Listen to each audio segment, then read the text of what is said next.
Good morning students. आज हम लोग चैप्टर 4 का, जैसा कि हम प्रीवियस क्लास में बताए थे, कंपोनेंट ऑफ विंडोज पढ़ेंगे। देखिए, कंपोनेंट ऑफ विंडो में title bar, menu bar, vertical scroll bar, control button, minimise button, maximise button, close button, ठीक है, ये सारा चीज आता है। तो पहले हम कंपोनेंट ऑफ विंडो में एक छोटा सा पहले पिक्स ड्रॉ करते हैं, कुछ चीजें आप लोग को समझानी है।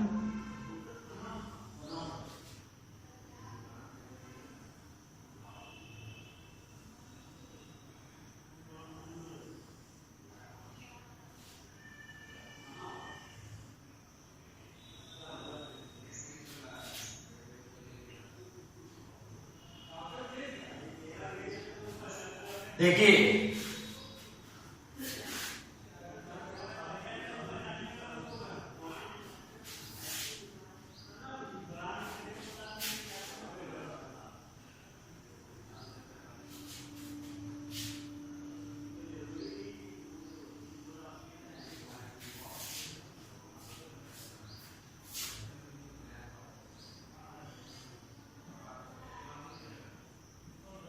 फाइल,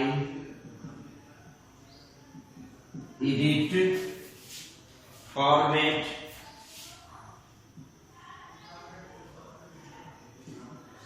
व्यू और लास्ट में हेल्प, HELP।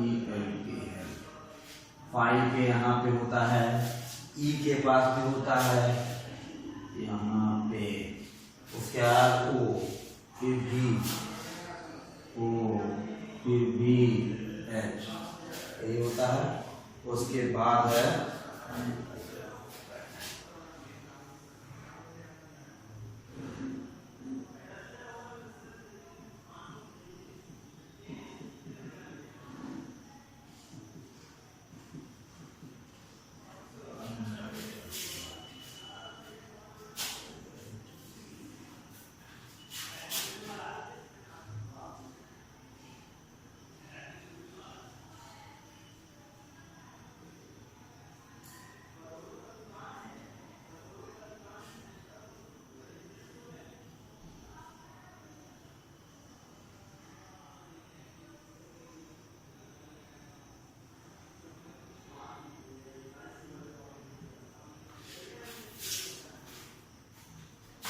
देखिए स्टूडेंट, इसको क्या बोलते हैं, यहां जो लिखा है उसको बोलते हैं title bar, TITLE, title bar. इसके जस्ट नीचे आता है मेनू बार।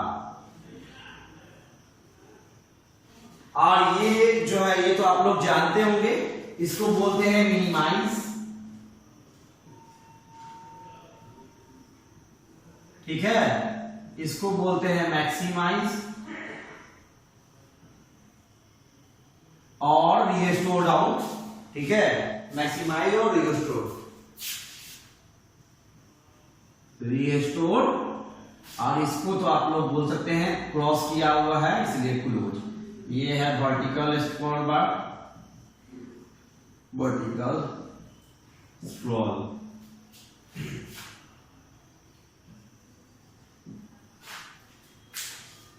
देखिए फ्रेंड्स, एक चीज हम यहां पर बताना चाहते हैं। आप बता सकते हैं कि ये जो हमने लाइन खींचा है वो क्यों खींचा है? बता सकते हैं? नहीं बता सकते, कोई बात नहीं, हम आपको बताते हैं। देखिए, FILE फाइल लिखा है ना, तो फाइल पर क्लिक करोगे तब फाइल खुलेगा। लेकिन हम चाहते हैं आप कमांड से खोलिए, इसलिए हम बता रहे हैं। तो आप यहां पर क्या करेंगे, जब ये बॉक्स खुला रहेगा तब याद रखिएगा ALT+F दाबिएगा तो फाइल मेनू खुल जाएगा। Alt+E दाबिएगा, एडिट खुल जाएगा। Alt+O दाबिएगा, फॉर्मेट खुल जाएगा। Alt+V व्यू, Alt+H हेल्प खुल जाएगा। या इस तरह से आप किसी भी सॉफ्टवेयर में अगर ऐसा किया हुआ है तो Alt के साथ आप उस अल्फाबेट की जो भी जिसको अंडरलाइन किया हुआ उसको प्रेस करोगे तो वो ओपन हो जाएगा। ये शॉर्टकट कमांड है, जस्ट लाइक। अब हम लोग देखते हैं, सबसे पहला हमने यहाँ पर टाइटल बार का बात किया है कि वो होता क्या है। तो सिंपल सा बात है। देखिए ऊपर में दिए हैं, the narrow blue bar of the top of the window it is called task bar. नहीं हो सकता है क्योंकि टास्क बार कहां होता है, नीचे, ये लंबा, तो क्या होगा वो टाइटल बार होगा, हमेशा याद रखिएगा, क्योंकि बच्चे टास्क बार टाइटल बार में कंफ्यूज कर जाते हैं। Title bar top of the window, task bar bottom of the window, ठीक है। अब उसके अंदर मेनू बार, तो आप बता सकते हैं मेनू बार में क्या होता है। तो मेनू बार में जितना भी ये just below the title bar के जस्ट बिलो होता है, सारे मेनू को यह डिस्प्ले करता है। जितने भी मेनूज रहते हैं उसको डिस्प्ले करता है, उसको हम क्लिक करके उसको ओपन करके देख सकते हैं। वर्टिकल स्क्रॉल बार, एक बार जो हम इस पर लिखते हैं उसको अप और डाउन करने के लिए वर्टिकल स्क्रॉल बार का हम इस्तेमाल करते हैं। किसका इस्तेमाल करते हैं? वर्टिकल स्क्रॉल बार का। यह हम लोग को हेल्प करता है टॉप और बॉटम में स्क्रीन को ले जाने में। अब स्टूडेंट हमने लिखा है कंट्रोल बटन। तो कंट्रोल बटन आप लोग देखिए 3।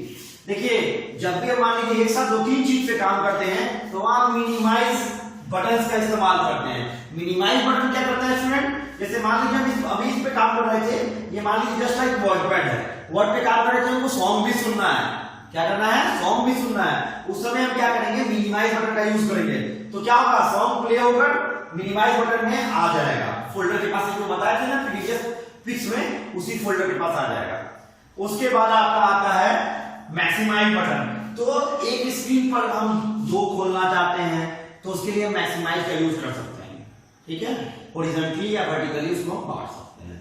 उसके बाद है close button. When we finish our work, मतलब जब हम अपना काम खत्म कर लेंगे तो हम प्रोग्राम को क्लोज करते हैं, वो क्लोज बटन से करते हैं। लेकिन स्टूडेंट एक बात हो सकता है, कभी कभी हमने फाइल पे काम कर लिया, फाइल को सेव करना भूल गए, तो जब हम क्लोज करेंगे तो क्या होगा? ये हमको वार्निंग देगा कि do you want to save this file, मतलब आपने इस फाइल को नहीं सेव किया, आप सेव कर लीजिए अगर आपके लिए इंपॉर्टेंट है। अगर आप नो करते हैं स्टूडेंट वहां पर, तो आपने जितना भी वर्क किया था वो खत्म हो गया, नहीं मिलेगा आपको।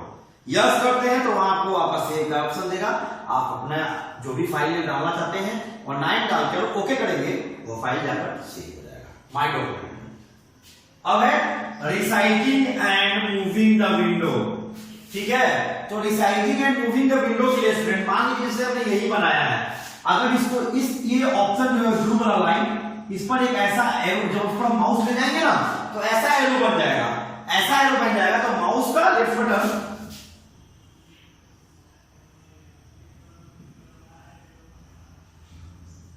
लेफ्ट बटन माउस का दाबे रहेंगे, लेफ्ट बटन ऐसे दाबे रहेंगे, और जैसे जैसे हम ड्रैग करेंगे ऊपर की तरफ तो ऊपर से बड़ा होगा, नीचे की तरफ करेंगे नीचे से, और इसी तरह ये कॉर्नर पर जाएंगे तो लेफ्ट से बड़ा होगा, उस कॉर्नर पर जाएंगे तो राइट से बड़ा होगा, ठीक है।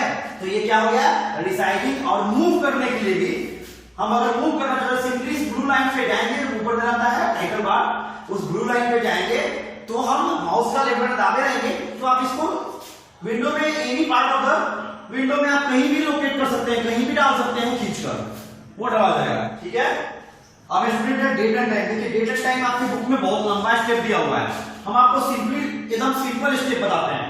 हम जो फिगर बनाए थे पिछला वाला, जस्ट उसके पहले वाला जो क्लास हम लोग लिए थे उसमें हम बनाए थे, तो हम छोटा सा सिर्फ आपको ये फिगर दिखा रहे हैं। यहाँ पर आपको मान लीजिए अभी डेट एंड टाइम जो भी हम दे देते हैं 2:35 दे दिए, तो इस आइकन पर आप क्लिक करोगे, डबल क्लिक, तो एक बॉक्स खुल जाएगा।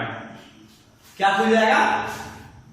एक बॉक्स खुल जाएगा। उसमें नीचे में लिखा होगा student change date and time, change date and time. जब हम चेंज डेट एंड टाइम करेंगे स्टूडेंट, क्या करेंगे? Change date and time option करेंगे, तो चेंज डेट एंड टाइम में जाने के बाद सेटिंग में जाएंगे, सेटिंग में दिया हुआ चेंज डेट एंड टाइम को डेट अगर चेंज करना है तो ऊपर में डेट का पूरा बॉक्स खुल जाएगा। आप जिस मंथ में जाना चाहते हैं, जो गलत ले लिया था, या ऊपर में ईयर में भी आपको चेंज करने का ऑप्शन देगा, आप चेंज कर सकते हो। चेंज करने के बाद आप टाइम चेंज करना चाहते हैं तो नीचे टाइम का चलता हुआ उस पर क्लिक करेंगे, ब्लू हो जाएगा, ब्लू हो जाएगा तो आप उस पर जो भी टाइम लिख देंगे, नम्स लॉक की से ऑन करके लिख देंगे, वह टाइम लिखा जाएगा। वो टाइम लिखाने के बाद ओके करेंगे। लेकिन स्टूडेंट यहाँ पर एक बात, आपका टाइम जोन क्या है जानते हैं ना? 4 महानगर, मुंबई, चेन्नई, कोलकाता, न्यू दिल्ली, ये रहेगा तो ही आपका टाइम जोन सही होगा, याद रखिएगा। और ये टाइम जोन ऊपर में दिया होता है, इसी सेटिंग में आप देखना ऊपर में टाइम जोन भी दिया होगा। ये सिंपल स्टेप है डेट एंड टाइम सेट करने का। अब लास्ट टॉपिक स्टूडेंट जो इस चैप्टर का है वो है दी एसेसरीज। ये क्या है? तो एसेसरीज जो होता है उसमें सिस्टम से रिलेटेड सारा फाइल एसेसरीज में हम लोग देख सकते हैं, जैसे कैलकुलेटर, ठीक है, command prompt, setting, notepad, pen, ये सब कहां होता है? एसेसरीज में होता है। इसके लिए स्टेप सिंपल है, स्टार्ट बटन पर जाएंगे, ऑल प्रोग्राम में जाएंगे, ऑल प्रोग्राम में अगर एसेसरीज होगा, एसेसरीज के अंदर आपको सारा दिख जाएगा, जितना भी आपका कैलकुलेटर या जो भी हम बताए हैं, नोटपैड या जो भी सॉफ्टवेयर है वो दिखेगा उसमें। ठीक है स्टूडेंट, तो इस तरह से हम लोग चैप्टर 4 खत्म कर दिए हैं। जैसा कि हम आप लोग से वादा किए थे कि हम हर चैप्टर को खत्म करने के बाद आप लोग को question answer, fill in the blanks, magic column सब लिखवाएंगे पीडीएफ के थ्रू भी और बोर्ड पर भी। तो स्टूडेंट ये तो है, हम अपने वादे के अनुसार उसको हम आपको लिखकर भी अगले क्लास में बताएंगे। लेकिन स्टूडेंट अब तो थोड़ा माहौल ठीक हो गया है, अगर हम होप करते हैं या उम्मीद करते हैं आप लोग अपने अपने घर वापस आ ही गए होंगे या नहीं भी आए होंगे, तो अब आप बुक खरीद सकते हैं। बुक खरीदिए और उसको बुक से अगर आप पढ़ते हैं तो जो प्रॉब्लम होगा आप हमसे पूछेंगे भी और आपको सॉल्व करने में भी आसान होगा। ठीक है स्टूडेंट, चलिए थैंक्स, मिलते हैं हम लोग नेक्स्ट क्लास में, जिसमें हम लोग total question answer, fill in the blanks, magic column, true false जो भी है उसको सॉल्व करेंगे। चलिए थैंक्स।